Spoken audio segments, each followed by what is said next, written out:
a 4-liter turbo V8, a hot V, which puts the turbos inside the V, which shortens all the intake and turbo running. It feels like a normally aspirated 7-liter. It has delicious power immediately upon opening the throttle. That is an unusual experience. A Cadillac with a stick shift that I can keep my foot on the floor and just flat shift it because it has an engine kill. And V6, twin turbo V6, it's really happy on the racetrack. It just blows my mind out of a Cadillac. But having raced them for years in Pirelli World Challenge, I guess it shouldn't be too big a surprise. Good chassis, well balanced. Nice firm brake pedal. Where's my drifty? I think the rear tires got warmed up. All-wheel drive pulls you right out of the corner. No wheel spin, that's for sure. Tendency to understeer through the middle of the corner. It's a primary handling characteristic.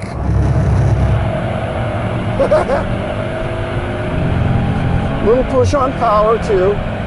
Not as drifty as it was on the cold tires. I liked it better on cold tires. You can all-wheel drive it right across the AstroTurf.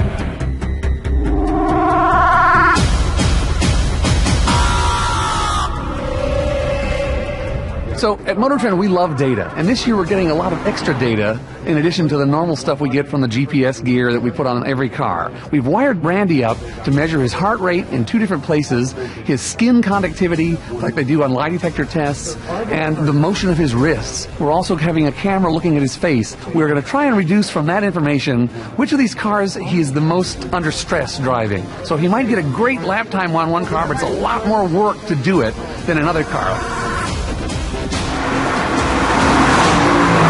Pushing 9. I really shouldn't be laughing. It's kind of hurting the lap time. Oh, we got a gear this time. Nice sweetheart of a car to drive. Perfectly at home on the racetrack. Feels like a race car except for that understeer. A little too much. You guys have high expectations for this one? Good expectations. Yeah, it should be quick. But we're talking about as quick as a 911 Carrera S.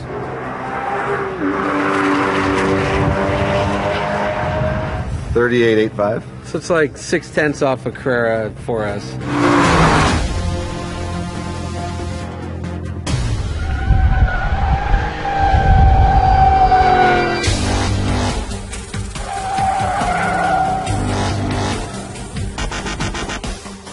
As good as it was on the road up at Highway 98, it's just not at home on the racetrack. It's a big luxury car, powerful, enormous brakes, but still overwhelmed by its weight.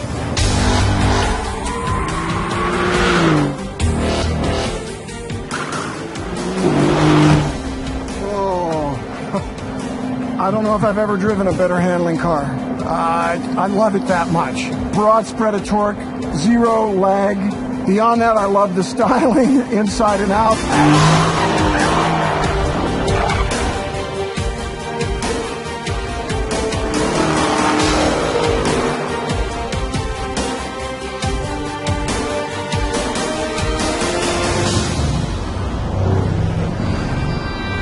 The driver's dilemma, stick shift or automatic. You know, a couple of years ago, that was a no-brainer. You chose the stick shift every time. But that's changed in the last few years with the new generation of automatics and dual-clutch automated manuals. We've tested both these Cadillac ATS-Vs, stick shift and automatic, right here at Mazda Raceway Laguna Seca. And guess what? The automatic's quicker. Well, that was an exercise in frustration.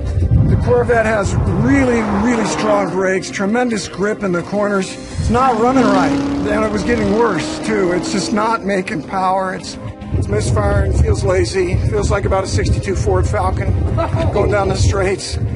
So that's frustrating. I feel bad for the GM guys because I know what a great car this can be. But it didn't run right at our highway test, and I'm afraid it's still not run right at all. First, I'd like to apologize for looking like a mime on acid. I'm testing out the 8 billion SPF sunblock today. but I think your question was, what does best driver's car mean to me?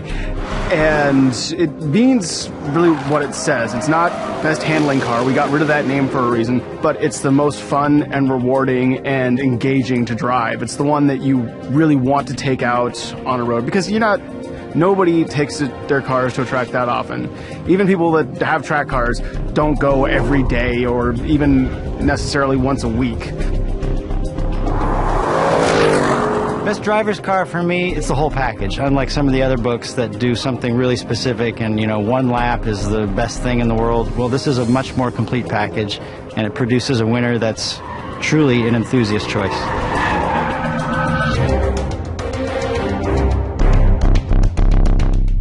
Well, friends, this wraps up the Mazda Raceway Laguna Seca portion of the 2015 Motor Trend Best Driver's Car. And now that we have our final data point, it is time to select a winner and a whole bunch of losers.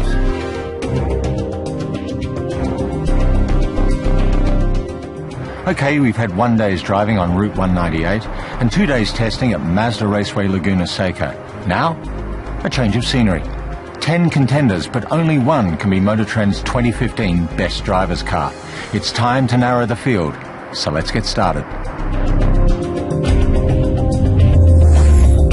The Corvette Z06 was one of the cars that we thought was going to be a real contender. 650 horsepower, 650 pound-feet of torque, blistering during our testing. However, you come to Best Driver's Car with the car you get, not the car you want. And the Corvette broke down. As for what went wrong, we're still not entirely sure. And that seemed to be the answer that we got from Chevrolet on what exactly was wrong with it. So, this car comes in last during Best Driver's Car. Now in 9th place, we have the Volkswagen Golf R. Now we should be perfectly clear here. If this is the one car you're going to put in your garage, you would be perfectly happy with it. As a driver's car, absolutely nothing wrong with it. Turbocharged engine, great power delivery, excellent steering, beautiful handling. But then when you look at the field, it's really punching way above its weight. We're talking about an economy car that's been tuned all the way up to compete with some really, really heavy hitters. And in that regard, it leaves a little bit to be desired. On the racetrack, on Highway 198, it delivers a very fun and exciting driving experience, but against the field here, it's just not our best driver's car. In 8th place, the Lexus RCF. Now, there's a lot we like about this car. The 5-liter V8, it's powerful, it sounds great. The 8-speed transmission, this is one of the best high-performance automatics around today. And the brakes, they were strong and the car felt very stable in the brake zones. Of course, there's plenty we did not like. And the stiff suspension on anything but smooth roads, this car can feel very unsettled. And the handling, we just felt there was too much understeer with this car. And on the track, our pro driver Randy Popes found it too inconsistent, lap after lap, to inspire much confidence. For those reasons, the RCF is not our best driver's car. There's much to love about the new Cadillac ATS-V.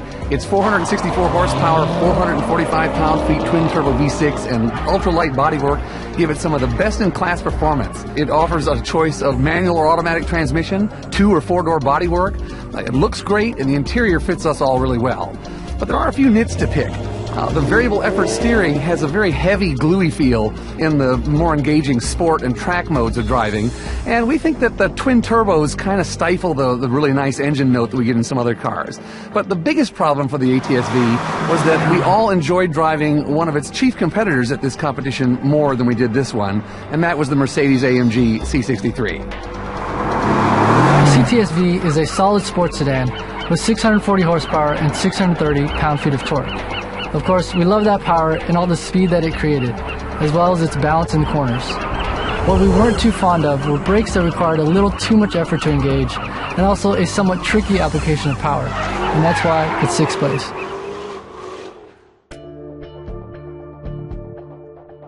Well, we've chopped through the bottom half. Now we're at the top half, and the number 5 car is... The Bentley Continental GT3R. Who would have thunk? $350,000, 4,900 pounds, 591 horsepower. Yeah. It's pretty cool numbers. It's amazing, and that's part of the reason. It's just so ridiculous that Bentley would even build such a car. We took it to the test track. It went 0 to 60 in 3.3 seconds, which was pretty mind-blowing. Guys got it out on Highway 198 and were equally impressed. It's like, wow, this is a real driver's car. Yeah, it had great steering. I mean, it still has hydraulic steering. One of the few. Yeah, it was great steering. On 198, the brakes were great. They kind of had a hard time on the track, but they were, they felt great. Power for days, and it was fun. Everyone got out of the car laughing. Yeah. And the problem is, eventually, once we got it to Laguna Seca, there are about 5,000 reasons why it didn't quite measure up to some of the other ones. It really is very nose heavy and really hard on the front tires, which didn't really show up until we're really on the limit at Laguna Seca. Well, fifth, pretty good for Bentley. Now on to number 4, something like that.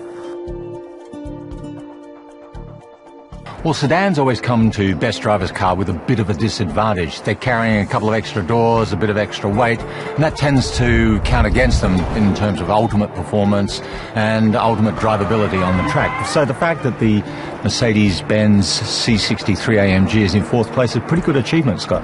It is. I mean, this is a really very great sedan here. We were talking about it just a bit before we went on camera, and we kind of asked around with it, is there a better sports sedan on the market right now? And we couldn't really come up with an answer for that. This really is a fantastic car. So it's not that we don't like the C63, it's that it's up against some really incredible machinery here.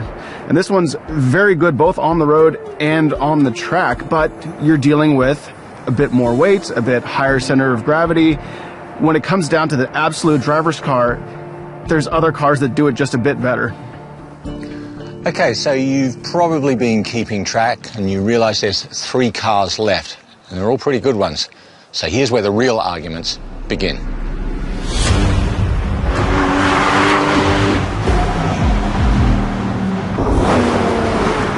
Well, here they are, the 3 final contenders for Motor Trend's 2015 Best Drivers Car competition. And I've got to say, these are amazing cars, every one of them. It's a tough year. Right now, I think I'm leaning towards the Porsche because it's got the recipe. It's mid-engine, it's got 911 power, manual transmission, and it's light. Light? That Porker... it's Porsche. The Porker Porsche is 700 pounds heavier than the Miata, and before you say a word about that moose of a Mercedes, it's 1,400 pounds heavier than the Miata. The driver car recipe is rear-wheel drive, stick shift, lightweight. And let's not forget that the Miata starts at 20-something grand on top of it all. That's, Well, look, okay, but I defy either of you to deny the fact that when you got out of the AMG GTS at the top of Route 198, it was like you'd had a religious experience. That power, the traction, the turn-in response, and of course the noise from that engine. Unbelievable. I think you both made really good points, and that's the problem. These are 3 great drivers' cars. 3 great drivers' cars. There's only going to be one way to decide which one is the best driver's car. I think we've got to go for a drive. Do it.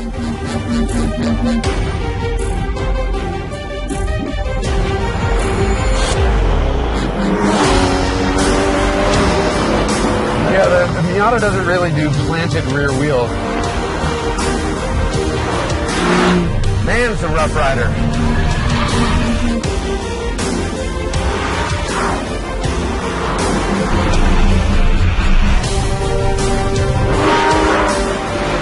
You must be busier than a ringer-outer for a one-armed paper hanger in that car. Well, I'm trying to keep up with you guys with double the horsepower.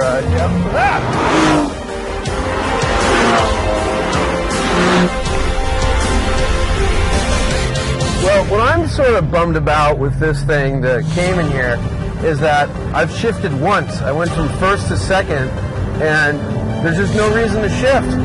I don't have that problem. Second, third, fourth, third, second, third, fourth. I'm just cruising, boys. This thing's got all the power and all the torque in the world, and that dual clutch is just doing all the thinking for me. Boring.